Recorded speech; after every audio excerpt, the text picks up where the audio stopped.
Hey, and welcome back to Classics for Life. Now, as you guys know, I often do a lot of classic games. I love my classics. Well, today, instead of doing a classic, video game, I decided to show you guys a little bit about a classic card game. And I only recently started playing this myself. It's copyrighted 1994, so yeah, it's pretty old. Anyway, this is Doom Troopers, and it's based on the old game for the Super Nintendo. Basically, you need a few things to play this game. You need your deck of 60 cards. You can get these in starter deck form. This particular deck is actually made up of several others, but you can buy individual starter decks for like $1 a piece. That's how much I paid for this. You're also going to need your Doom Trooper Player's Guide, which is roughly, let's see. It's roughly 40 pages, not including the cover, so it's pretty basic. And of course, you are going to need dice or tokens. You'll need a coin to flip for some cards. It plays a little bit like Yu-Gi-Oh!, a little bit like Magic, so it's pretty cool. For the beginning of the game, you're going to just set this is off to the side. Okay.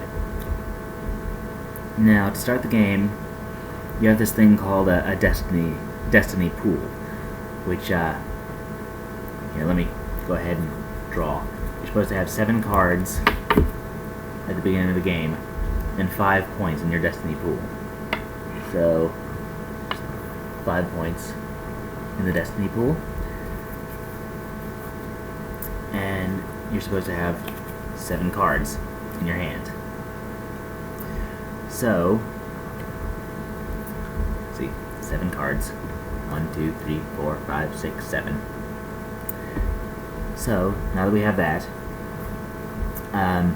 you can do several things. You have 3 moves you can make per turn. For this turn, I'm going to go ahead and you have your Doom Troopers, and then you have your dark Legion cards. Dark Legion goes over here beside the deck. Doom Trooper goes over here. That's how you keep separation between them. Okay, so I'm going to summon out, for the first move, I'm going to summon out, or, play a Clansman. These cards have a fight number, a shoot number, an armor rating, and a value. To summon out, or play, I don't know why I keep saying summon, probably because I'm a huge Yu-Gi-Oh! Geek, you have to pay the value of your card in Destiny points. So since this Clansman is, 3, has a value of 3, you have to pay 3 points, which means you have to give up 3 Destiny points. So we went from 5 to 3. If you have another card that has a value of 2, which I don't, you could summon out or play another creature. Just for the heck of it, I'm going to take one of the other actions that I'm given, and I'm just going to play this special card here, which is going to allow me to, change the affiliation, because you're not allowed to attack members of the same affiliation with your characters. So,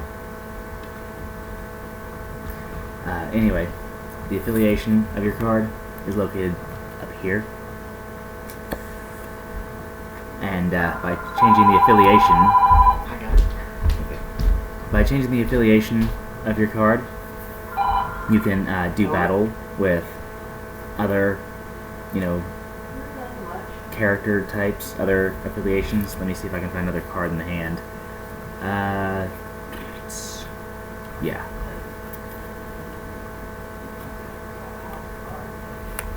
So, this is a Mishima, which is what this is.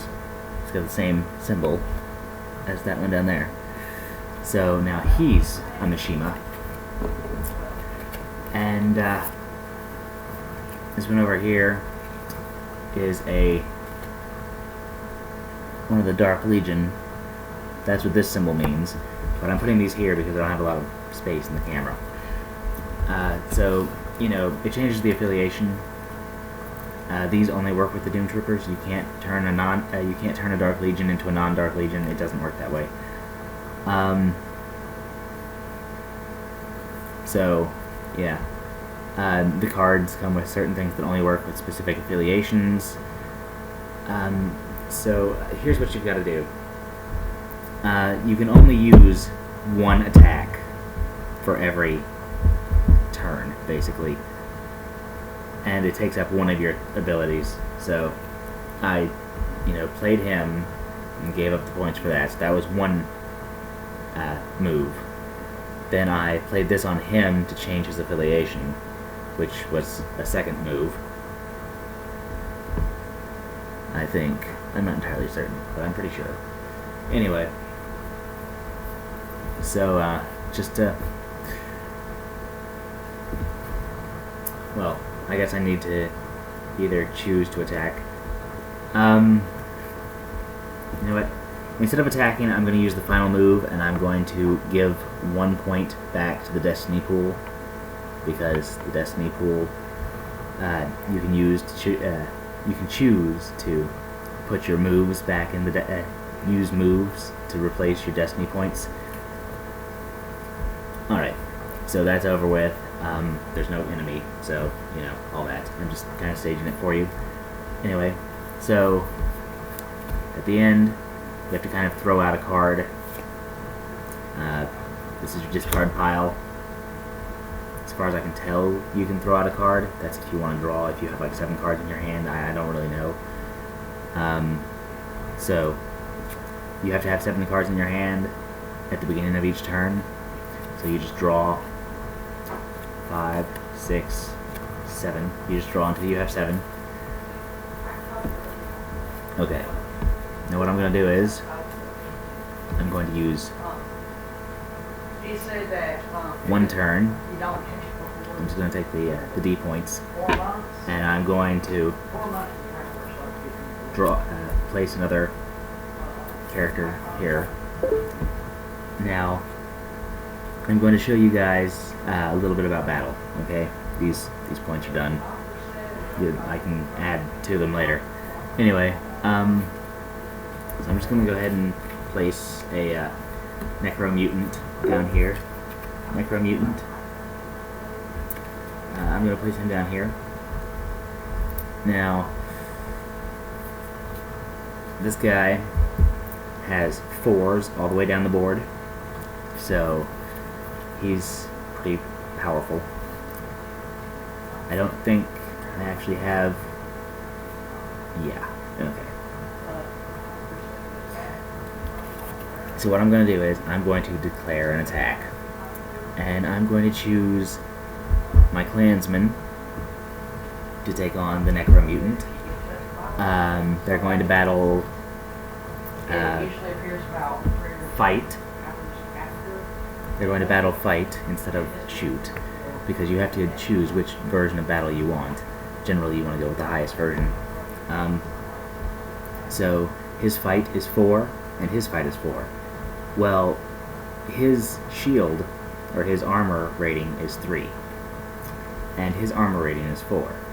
Now generally they would both be injured on this.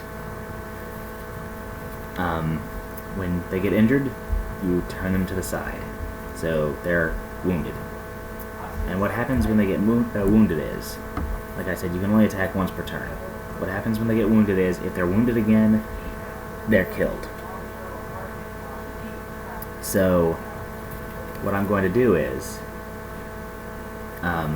he was wounded because his armor is equal to his fight.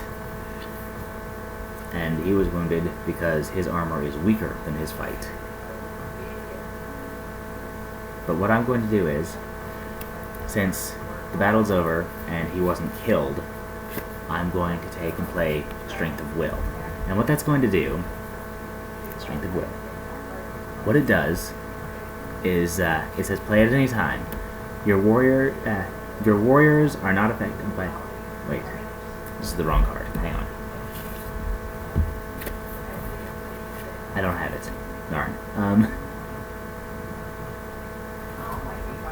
How did I not... Oh well. Anyway, I thought I had the right card. Like I said, I'm still learning myself. I'm just going to go ahead and search the deck and explain this to you that way.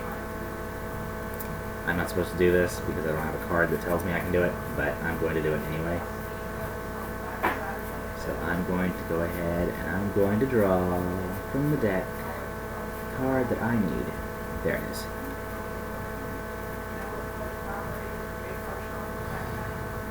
So, okay, here it is. The card I was looking for was this one, Joy of Victory. It's got roughly the same looking guy on it. Joy of Victory says, play after one of your attackers has survived combat, even if it was wounded. Okay? He survived combat, but he was wounded. The battle was exactly what the warrior needed to boost its morale. 5D, I just immediately got 5 destiny points back, are added to your pool. If the warrior was wounded in combat, it's healed. So, that means that I have my warrior back, and they're still wounded. Which is a very good thing, because what's going to happen is, on my turn again, which this is going to the discard pile, on my turn again, you know, this guy can attack him and go ahead and wound him. On my turn, you know, I take my hand here, and I have, let's see, I have to discard 1, so I'm going to choose Dark Fire, because it's a dark thing anyway. 1, 2, 3. I'm back up to 7 cards. Okay. What I'm going to do is, I'm going to take and I'm going to use one of my turns to equip him with armor, which allows him to have 1 extra armor, which really isn't going to help in this case because, you know, he's 3 and he's 4. But I'm going to attack, and he's going to be killed because, you know, his attack and everything. I'm obviously using fight because I know this guy has, you know, 4 armor and this guy's got 4 fight. So what happens is, after that, I get points equal to his value. Like, I paid for value to play my warrior. Well, when an enemy is destroyed, you have a promotion point area over here. I'm just gonna place it like here so you can see, and it's worth 4. So I'm gonna place the 4 over here, so that's my promotion points. And the goal of the game isn't like life points or anything like that. It's the first player to reach the number of promotion points decided on by both players is the winner. So let's say if you obtain 20 promotion points, and your goal is 20 promotion points, then you win. If you obtain 20 promotion points first. If there's a tie, then you play until the tie is broken. That's basically how you do it. There are other things you can do. It's a fun game. It really is. Like I said, it plays kind of like Magic. It plays kind of like Yu-Gi-Oh! It's a mixture of the two. I think both of them might have been slightly influenced by this game, because this is, as I said, an old game.